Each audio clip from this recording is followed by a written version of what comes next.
Natin ang pag-asa. Makakasama po natin sa linya si Mr. John Manalo. Siya po ang ating pag-asa weather forecaster. Magandang umaga po, Sir John.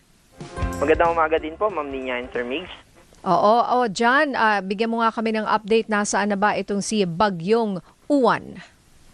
Itong si Bagyong Uwan ay nasa 1,300 plus kilometers east ng northeastern Mindanao. Ito ay nananatiling severe tropical storm at kumikilos sa direksyon na northwest sa bilis na 10 kilometers per hour. Yung pagkilos niya ay mananatiling pa northwest, babaybayin niya yung ating karagatan hanggang sa mag-landfall ito dito sa pagitan ng Isabela at Aurora. Bago ito pumasok ng Philippine Area of Responsibility ay mas lalakas pa ito into typhoon category at ang pagpasok niya ng PAR ay by tomorrow ng madaling araw. Pagpasok niya naman ng PAR, magpapatuloy pa rin siya na lumakas at aabot po yan ng super typhoon bago mag-landfall.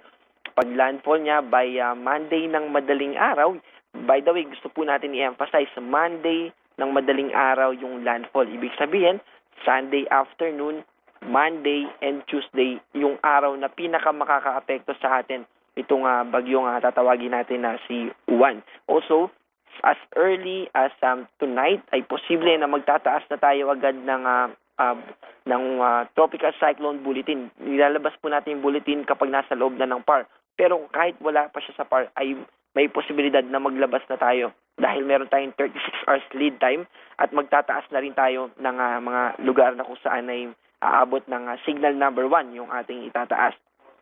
At patungkol naman sa mga pag-ulan, meron na tayong forecast ng pag-ulan by tomorrow, simula tomorrow ng tanghali hanggang sa Sunday ng tanghali, ay nakikita natin na nakapula itong Catanduanes. Ibig sabihin yung nung pula ay 200 millimeters or above na pag-ulan yon. Ibig sabihin nun, widespread na pag-ulan. At by Monday naman, yung buong Northern Luzon ay magiging pula na rin. Greater than 200 millimeters yung mga pag-ulan. Ibig po sabihin yan ay again, ay widespread na mga pagbaha, malawakang pagbaha.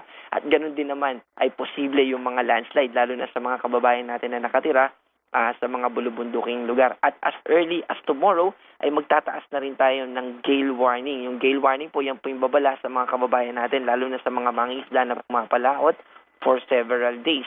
At pagtaas po natin ng gale warning, ibig sabihin ay matataas na alon na yung posible na nila na ma-encounter. Mahigit 12 meters po yung mga pag-alon na posible nila ma-encounter habang papalapit pa itong si bagyong tatawaging Uwan. And also magtataas din tayo ng storm surge warning habang papalapit ito dito sa kalupaan at posible din po na magtaas tayo dito sa northeastern coastal areas ng Visayas, ganun din naman sa eastern coastal areas ng Luzon. At yan po yung patungkol naman sa lagay ng ating panahon ay malaking bahagi po ng ating bansa ay makakaranas ng bahagyang maulap hanggang sa maulap na kalangitan. Ibig sabihin mababa yung tsansa ng mga pag-ulan except lang dito sa Batanes at sa Cagayan Province dahil sa northeast monsoon ay may magiging maulap pa rin yung kanilang kalangitan at nandun pa rin yung tsansa ng mga light rains. At yan po yung ating update. Muli po ay gusto natin i-emphasize kahit na ulit-ulitin po natin malaki po itong bagyo, yung radius na sa kasalukuyan, yung radius ng kaulapan na associated dito ay umaabot ng 720 kilometers. Malawak po ito, bahagya pa itong liliit habang nag-i-intensify siya pero manunumbalik siya sa lawak na ito pag naging super typhoon na ito. At yan po yung ating update mula sa DOST Pag-asa. Alright, John. Wait lang John. Kausapin ka lang namin. Sandali. Paano mo ikukumpara itong si Typhoon Uwan sa mga malalakas na bagyo na nagdaan dito sa Pilipinas? Yung mga in recent memory, mga pinaka-malalakas na bagyo, John? Opo, siguro yung pinaka-recent po si Tino na talagang nakapaminsala po, lalo na sa Cebu, at typhoon category po yun. This time, bago mag-landfall, itong tatawagin natin na si Uwan ay aabot siya ng super typhoon. Ibig sabihin yung lakas ng hangin na nakapaloob dito sa paparating na bagyo na ito ay mas malakas kaysa kay Tino. At ganoon din naman yung mga pag-ulan. Ngayon pa lamang po nakikita na natin yung radius ng mga kaulapan. At habang lumalapit ito, malaking bahagi talaga ng ating bansa yung makakaranas ng mga pag-ulan. At kung i-compare naman natin yung pagdating sa track, ay naikukumpara natin ito kay bagyong Nika when it comes to track. Pero yung intensity naman na umabot ng super typhoon ay maikukumpara nito natin ito kay Pepito. Ito pong dalawang binanggit natin ay parehong naganap last year lamang, 2024. Yan po yung mga bagyo na sunod-sunod, MNLOP, yung mga letters nila. At yan po, opo. Opo. I hope nakapagbigay po tayo ng Yes, idea opo, para opo. magkaroon tayo ng comparison. Opo. Opo. Thank you for that reference, Sir John. No? Sir John, actually may tanong din dito ang ating YouTube subscriber na si Kalin. Can the Philippines be covered by the strength of Typhoon Uwan? Kasi nakikita natin sa imaging ngayon, malaki. Parang matatakpan yung buong Pilipinas dito po sa imaging ngayon. Well, in terms of area po, no, surface area ay posible. Pero yung magiging rain, magkaiba po kasi, gusto rin natin na linaw, magkaiba yung rain bands. Yung rain bands, yun yung kaulapan. Pero yung radius na may maximum sustained winds in terms of hangin naman ay relatively mas smaller. Ibig po sabihin na kung i-compare natin sa lawak, kapag nag-landfall na ito, for example, malaking bahagi talaga ng ating bansa, aabot din po yan sa Visayas. At kapag bahagya pang bumaba yung track nito, pati yung Caraga region ay maapektuhan, ganoon din yung Northern Mindanao. Ibig po sabihin, almost yung buong bansa natin ay magkakaroon ng epekto. Noting din na meron tayong tinatawag na trough nitong tropical cyclone. Yung trough naman yung extension ng kaulapan, parang buntot nito. I hope, opo, nagkaroon tayong idea po. Tapos Sir John, kasi kahapon, as of yesterday, 24 hours, medyo kalat pa kumbaga itong namumuong bagyo. No? Pero ngayon, kumbaga nagko-constrict or nagtatighten na siya. Ganun pa rin ba yung magiging pattern nitong bagyo kapag medyo pagpapalapit na sa Pilipinas, mas mamumuo pa siya? Hindi ko po masyado naintindihan yung question. Pero idea lang po, halimbawa ngayon, sobrang lawak po niya. Habang lumalakas pa siya, nag-i-intensify pa siya into typhoon category, into super typhoon, bahagya pa yung liliit, yung radius ng clouds na yan. Okay, pero liliit. Okay. Opo, dahil mag-perform na siya nung mata. And eventually, ay muli yung intensity niya dahil sa malakas na yung hangin na nakapalo dito, lalawak po itong muli pag super typhoon na siya at bago ito mag-landfall. Would you say ito ang pinakamalakas so far na bagyo sa taong ito? Yes po, masasabi po natin na ito yung pinakamalakas na bagyo na ma-encounter natin this year. Opo, kaya talaga kaya medyo nagtataka ako yung sa Cagayan, for example, 'di ba? Isa 'yan talaga sa mga babagsakan nitong bagyong ito, 'di ba? Yung magiging gravely affected by the storm. Bakit hindi pa sila nag-evacuate, no? John, hindi ba dapat nakaalis na sila sa mga bahay nila, lalong-lalo na yung mga nakatira sa mga mabababang lugar?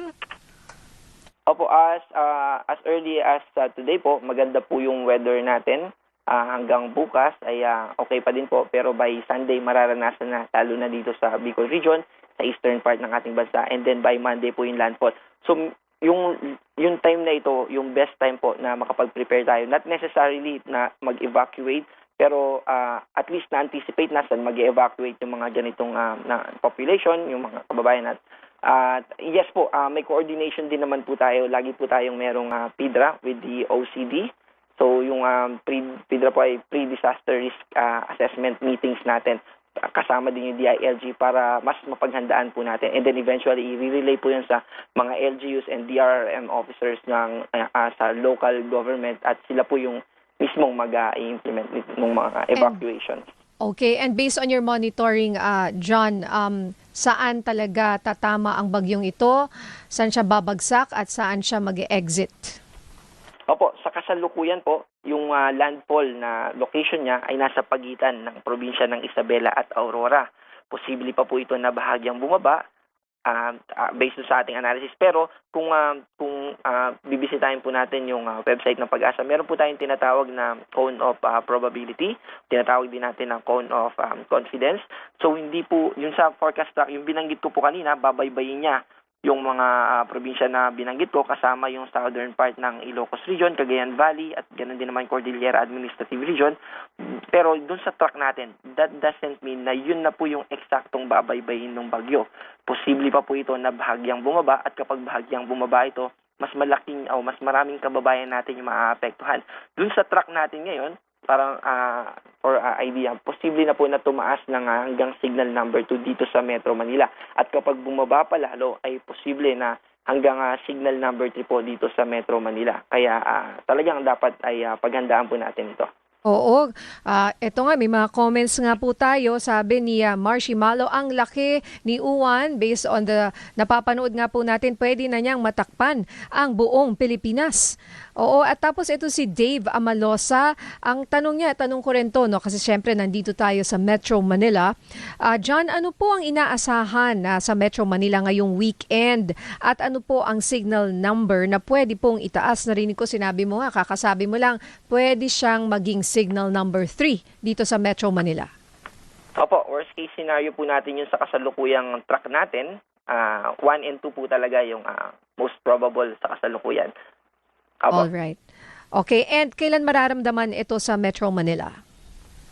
By Monday po.